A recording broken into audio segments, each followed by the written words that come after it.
یہ ایک ایسا طوفان تھا جس میں دنیا کی تمام تر بلند عمارتوں کو ڈبو دیا تھا۔ بڑے بڑے پہاڑ پانی کی موجوں کے سامنے غائب ہو گئے تھے۔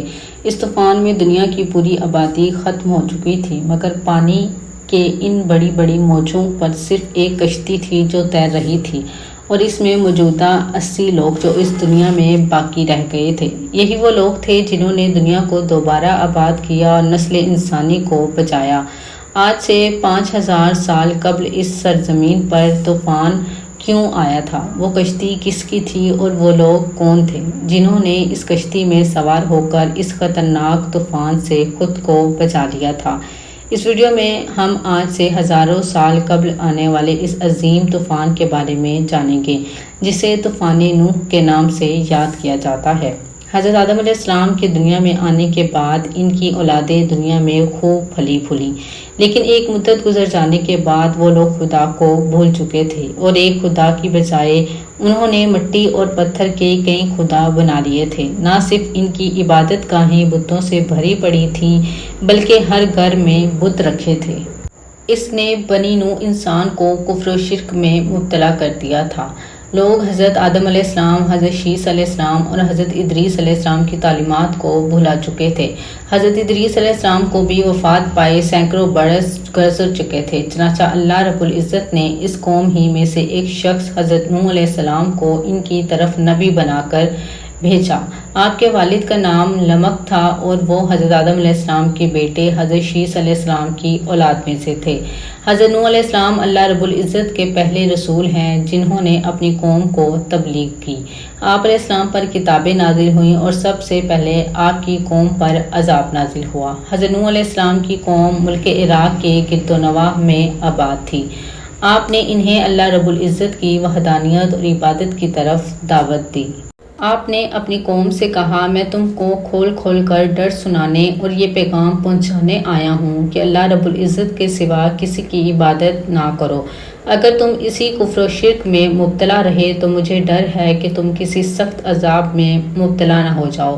حضرت نوح علیہ السلام کی قوم نے اس تبلیغ کے جواب میں آپ کو جھوٹا قرار دیا اور آپ کی دعوت کا انکار کر دیا، نیز دھمکی دی کہ اگر تم نے اپنے واعظ و نصیحت سے اور دعوت سے باز نہ آئے تو ہم پھر پتھر مار مار کر تمہیں قتل کر ڈالیں گے۔ اس زمانے میں لوگوں کی عمریں کافی لمبی ہوا کرتی تھی، لہٰذا حضرت نوح علیہ السلام نے بھی بہت لمبی عمر پائی تھی۔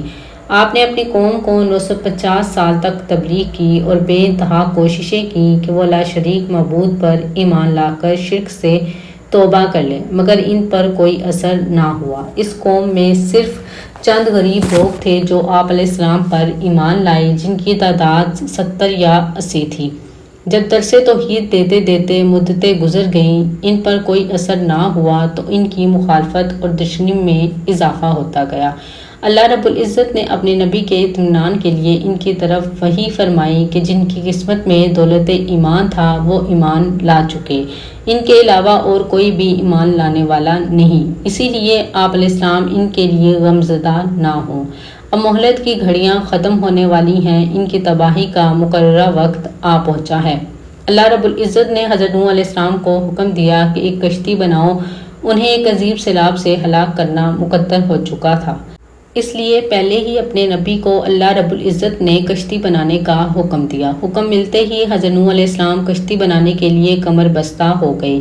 آپ نے لکڑیاں جمع کرنا شروع کر دیں۔ اللہ رب العزت نے اپنے نبی کو لکڑی کاٹ کر تختہ بنانے کا علم و ہنر سے نوازا تھا، لہٰذا آپ علیہ السلام نے ان لکڑیوں کو کاٹ کر تختہ بنانا شروع کر دیا۔ جب حضرت نوح علیہ السلام کی قوم اور اس قوم کے سرداروں نے آپ کو لکڑیاں کاٹتے دیکھا تو مذاق اڑانے لگے اور کہنے لگے، کیا تم نبوت چھوڑ بڑھئی بن گئے ہو، اور یہ جو تم کشتی بنا رہے ہو کیا یہ زمین پر چلے گی؟ یہاں تو کوئی دریا اور سمندر نہیں ہے۔ غرض طرح طرح سے آپ کا مذاق اڑایا جاتا، لیکن آپ نے صبر کیا۔ اس کے جواب میں صرف یہی فرماتے کہ اے نافرمانو، آج تو تم میرا مذاق اڑا رہے ہو، لیکن اللہ رب العزت کا عذاب طوفانی شکل میں آئے گا تو پھر تمہیں حقیقت کا پتہ چلے گا، مگر افسوس اس وقت تمہاری کوئی معافی قبول نہ ہوگی۔ جب عذاب الہی کا وقت قریب آیا تو اللہ رب العزت نے حکم دیا کہ ہر قسم کے جانوروں کا جوڑا ایک ایک اس میں رکھ لو اور جو لوگ ایمان لائے انہیں بھی سوار کر لو۔ حضرت نوح علیہ السلام نے احکام خداوندی کے مطابق سب کو سوار کر لیا اور عبادت الہی میں مصروف ہو گئے۔ آخرکار طوفان کے آثار ظاہر ہونے لگے اور دیکھتے ہی دیکھتے زمین کے ہر گوشے سے پانی ابلنے لگا۔ آسمان سے قیامت خیز بارش ہر شے کو بہا کر جانے کے در پہ تھی، گویا قیامت کا منظر تھا۔ کشتی طوفان کے پہاڑ جیسی اونچی لہروں پر تیر رہی تھی۔ حضرت نوح علیہ السلام نے اپنے بیٹے کنعان کو دیکھا جو ایک اونچے مقام پر موجود تھا۔ انہوں نے کہا، اے میرے بیٹے، ہمارے ساتھ کشتی میں سوار ہو جا اور کافروں کے ساتھ نہ رہ۔ اس نے کہا، ابا میری فکر نہ کرو، میں ابھی سب سے اونچے پہاڑ پر چڑھ گیا ہوں اور پانی سے بچ جاؤں گا۔ حضرت نوح علیہ السلام نے کہا، آج قہر الہی سے کوئی نہیں بچ سکتا ہے۔ اسی ثنا میں ان دونوں کے درمیان پانی کی بڑی لہر حائل ہوئی، وہ اس لہر میں غرق ہو گیا۔ طوفان نوح میں پانی کی لہریں اس قدر بلند تھیں کہ انہوں نے زمین کے تمام پہاڑوں کو بھی چھپا لیا تھا۔ زمین پر کوئی بھی چیز زندہ سلامت نہ تھی، سب کچھ نیست و نابود ہو چکا تھا۔ صرف حضرت نوح علیہ السلام کی پہاڑ نما کشتی جو اللہ رب العزت کی مدد سے پانی کی بلند و بالا خوفناک موجوں میں تیرتی پھر رہی تھی۔ روایتوں کے مطابق اس کشتی میں 80 شخص تھے اور ہر ایک کے ساتھ ان کا کنبہ بھی موجود تھا۔ یہ لوگ کشتی میں تقریباً 150 دن رہے۔ اس کے بعد اس کا رخ جبل جودی کی طرف پھیر دیا گیا، جہاں وہ ٹھہر گئی۔ پھر حضرت نوح علیہ السلام نے اہل زمین کی خبر لینے کے لیے ایک کوے کو بھیجا۔ کوے نے زمین پر مردار دیکھے تو ان پر جھپٹ پڑا اور تاخیر کی، جس کی وجہ سے آپ نے کبوتر کو بھیجا۔ کبوتر ایک زیتون کے پتے کو لے کر آیا اور اس کے پاؤں کیچڑ سے بھرے ہوئے تھے۔ ان کو دیکھ کر حضرت نوح علیہ السلام نے اندازہ لگایا کہ زمین خشک ہو چکی ہے۔ حضرت نوح علیہ السلام جودی پہاڑ سے زمین پر اتر آئے اور ایک بستی کی تعمیر کی، جس کا نام سمانین رکھا، اور پھر یہاں سے نسل انسانی کی دوبارہ شروعات ہوئی۔ یونان، مصر، ہندوستان اور چین کے قدیم مذہبی کتابوں میں ایسی روایتیں تسلسل کے ساتھ بیان کی جاتی ہیں جن میں ایک عظیم سیلاب کا ذکر ہے۔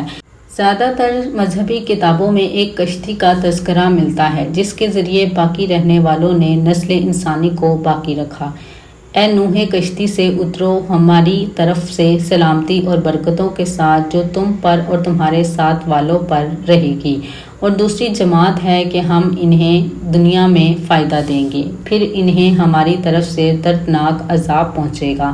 بے شک یہ دنیا طوفان ہے، شیطان بھٹکانے والا ہے، اور انبیاء کرام علیہ السلام کشتی نوح ہیں جس نے ان کی پیروی چھوڑ دی۔ وہ نوح علیہ السلام کے بیٹے کنعان کی طرح ہلاک ہوا، جبکہ اس طوفان سے محفوظ وہی رہے جو کشتی نوح میں سوار ہو گئے۔ امید کرتی ہوں کہ آپ کو یہ ہماری ویڈیو اچھی لگی ہوگی، اور اگر آپ کو ہماری یہ ویڈیو اچھی لگی تو ہمارے چینل کو ضرور سبسکرائب کریں اور بیل آئیکن کے بٹن کو بھی دبا دیجیے گا تاکہ نئی آنے والی ہر ویڈیو آپ لوگوں تک پہنچ سکے۔